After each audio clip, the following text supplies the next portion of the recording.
Career, 52 practical answers to your questions. I'm Erin Wolfram. I own and operate Career Advantage and Career Advantage Golf, where I help professionals feel more confident and prepared throughout their job search by helping with resumes, cover letters, LinkedIn profiles, mock interviews, and personal portfolios. But each week on this podcast, I answer one question from the public.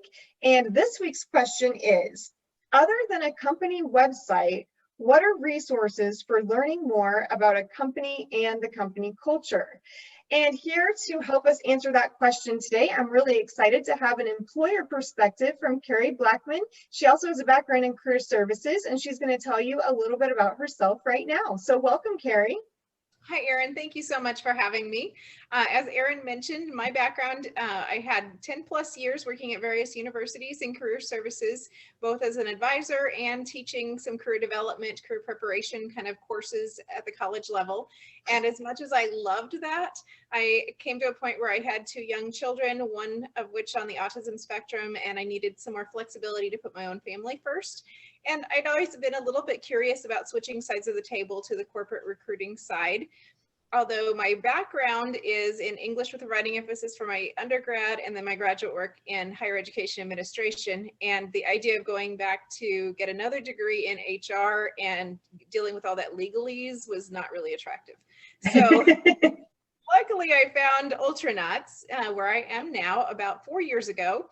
And at the time it was a part-time position, fully remote. So I was able to work from home, make my own hours, and it just was a great fit for my background. And so they took a chance on me, and I've moved up within the company since then. I'm now the lead recruiter with Ultranauts. We used to be Ultra Testing. We're a quality assurance software testing company. So clients hire us to make sure that their apps, their websites, and everything launch without bugs. So if you're someone who has been on a website and you get an error message or something doesn't work quite right, we help employers make sure that everything works right before they go live with that app or that website or whatever. So that's kind of a little bit of what quality assurance is, what we do. And then as far as the question about culture, I think we have a very unique culture, and that our mission is to prove neurodiversity is a competitive advantage in business. So 75% of our team members are on the autism spectrum or similar profiles of neurodivergent status. And that's across the board throughout our company. We have a senior VP who is autistic herself. So a lot of companies say they have hiring initiatives like that, and it's really, we'll hire the worker bees, the entry level people, but we don't consider someone who is on the spectrum or neurodivergent for all levels of the company, which is really a shame, because we don't believe in that deficit model. We believe that anybody can make a great contribution and have a great skill set if given the right opportunity and the right culture to fit with their preferred work style and their skill set. Sure. So that's unique about Ultranuts. When the pandemic hit, I think there's a lot of companies that all of a sudden went remote without thinking about how their culture would be affected and how they could really support those employees who were used to being in person move remote. It's a lot more than saying you have to have internet access at home or a quiet space to work from. It's how can you collaborate within your team, and how can you make sure that people feel connected. And so that's one of the things that's unique to Ultranauts. So when you're doing your research, you mentioned don't just look at the company website. I think that's absolutely true. I like looking at the LinkedIn profile as well of the company, the organization, to see do they have the consistent message on their LinkedIn about their mission, about their values, and then doing research in places like Glassdoor or other websites where team members might do their own evaluating of their company or reviews. Now, some of them I do take with a grain of salt. If they're super negative, chances are they left on not so great terms, and one person's experience is not necessarily indicative of the entire company. So you have to realize that that isn't necessarily the whole picture. Now, if I saw a whole lot of those and there was a theme going on, I wonder. Right. Yeah, just like any company out there is going to have a bad review now and then about their customer service, about something. that's going to be the same true of an employer and such. But I look at how old was that review done and what's changed since then. Right. The other thing I think is critical is having your own questions ready before an interview. So Yes. we're interviewing that company as much as they're interviewing you. And so having some questions ready about culture is really to your benefit to make sure that it's a good fit. And if they can't answer those questions pretty easily, then that's going to be a red flag. You know, I even kind of drafted some of the questions that I would ask if I were asked. If that yes, helps. Please share. That would be great. So I always like asking about how does your company live their mission and values? And if someone stammers and stutters and has to look at their website to even find the mission and values, that's not good. You know, there's a lot of companies that use a lot of buzzwords out there, but they don't have a way to put into action what they say their mission and values are. So that's a big one. I like to ask the interviewer why they like working there. Yes. You know, especially if they've been there a little while. You know, why did they choose to work there? What do they enjoy? What, you know, stands out? I actually had a time where I was interviewing years ago for a position actually at a university, and I asked them, you know, what does your team do for fun? And it happened to be the person that was in charge of the department was in the room, and all of the people that report to him said, oh, we do our jobs. We do a good job. We make sure we're on task.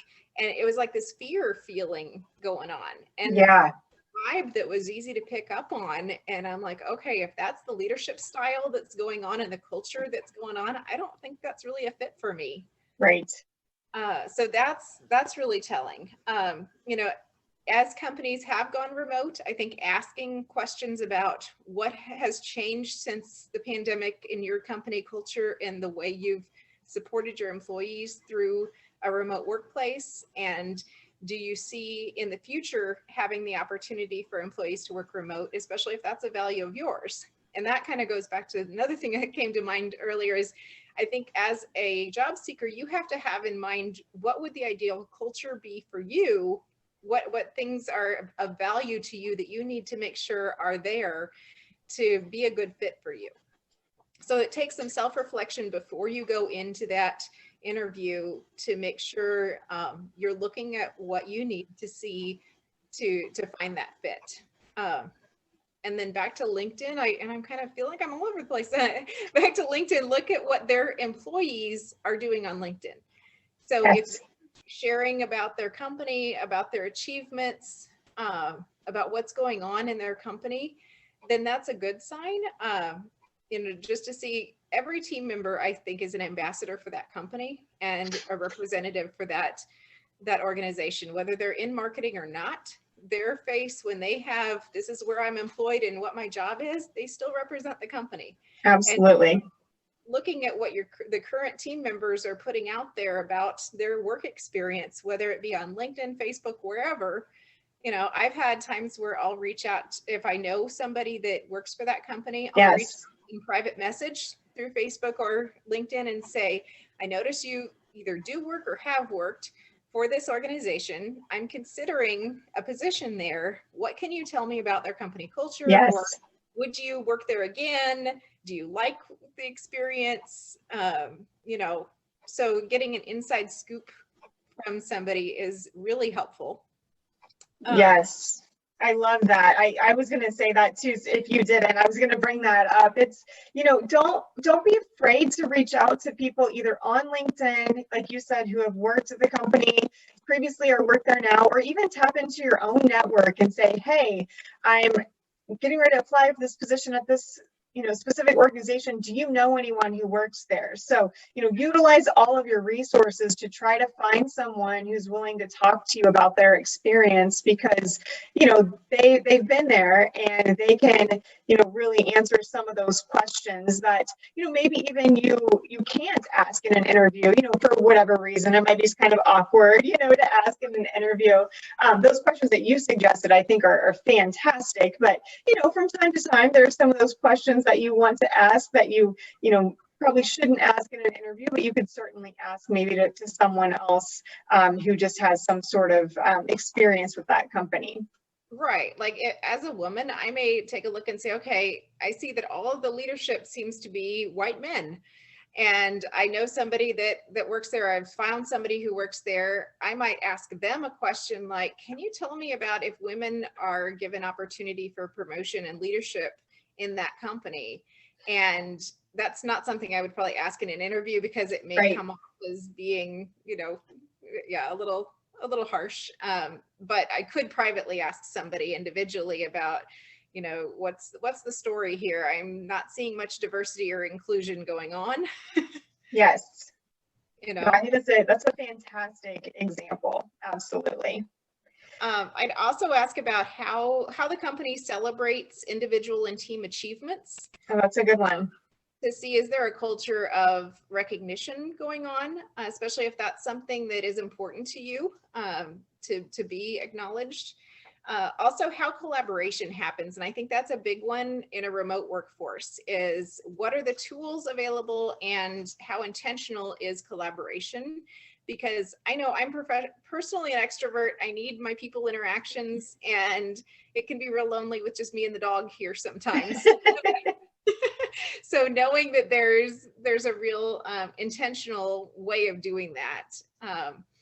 And then in a day and age where mental health and wellness is in the forefront, asking about that, asking what does the company do to support the wellness and mental health of their organization and their individuals.